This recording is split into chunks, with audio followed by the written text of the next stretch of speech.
Okay, I'm going to blank out the name so that you won't know exactly who's responsible for this, but I want to show you a fundraising ad that I just saw on Facebook that is pretty weak. It probably got through a lot of review and corporate approval, and legal looked at it and they said, oh yeah, this is good to go.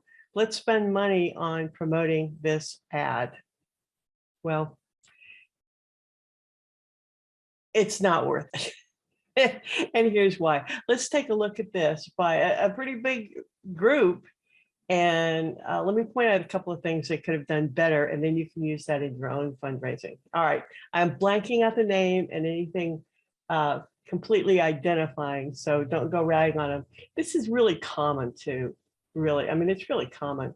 All right, it starts off with, every day, 70,000 people are suffering on our streets. Far too many are dying. About 5 people per day, says the person who's in charge of this. Okay, that's fine, but it's not very personal, right? 70,000 is almost too big of a number to care about. And it doesn't really bring your story home because it's not putting a face on it where there's one person dying that you can really visualize. And why is that important? Well, it's important because people give when it's part of a community. And if you can't put a face on it and can't feel that personal connection, you're probably not going to give. And will probably, even if you do, give a lot less than it will be if you feel that personal connection. But what is that personal connection about? Well, built way deep into us, ingrained and propagated as a survival trait, is the thought that we're stronger together. All right. If you're threatened, I'm threatened. If we band together, that gives us 2 people against the threat instead of just one. So we are hardwired at a neurochemical level to band together and protect each other. And implicit in that is the thought that if I help you when you need help, you'll help me when I need help.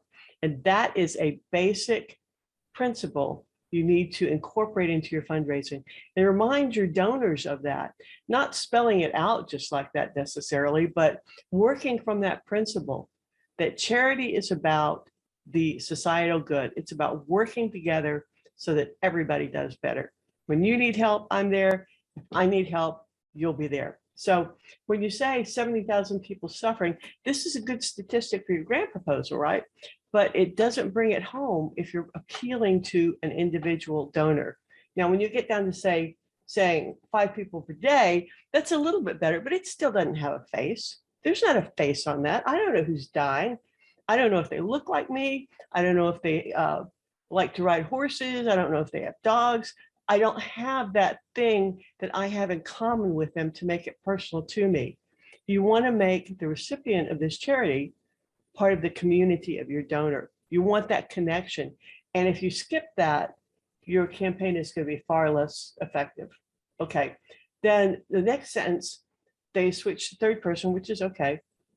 He's asking you to step up today to help the most vulnerable among us. Well, okay, fine. He's asking me to step up. That's a little bit of a guilt trip, isn't it? Like I haven't stepped up before, like we haven't been doing enough. Guilt does not work. Guilt is saying something like, if you would give up 1 cup of fancy coffee every day, we could complete this mission. Well, that doesn't work. I mean, it puts it in proportion, but you do not get an enthusiastic response for making people feel guilty. What you do get, maybe, is a flash of guilt and a one-time donation. But who wants to donate because they feel guilty? You don't want just this dollar.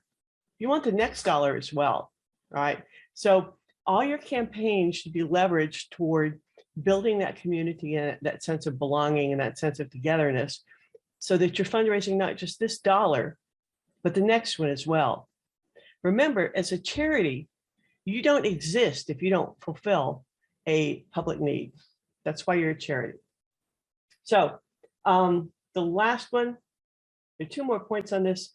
There's pretty impressive collection of arrows in a very short fundraiser. They do have a video, which is a good thing, but The next sentence, we cannot do this without your support. This is very divisive. All right. That says that there's you who's supposed to give money, and then there's us who are actually doing it.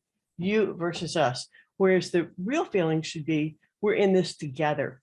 You know, the charity is an expression of a public's desire to accomplish something, right? Not an individual desire to do some sort of do-getting stuff, but that's why it's tax exempt.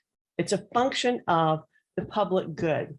So it is not we, you, them. It is us, all in this together. And it's the same thing we're talking about with putting a face on the recipient of the charity. All right. Final sentence, please give a gift of any amount today.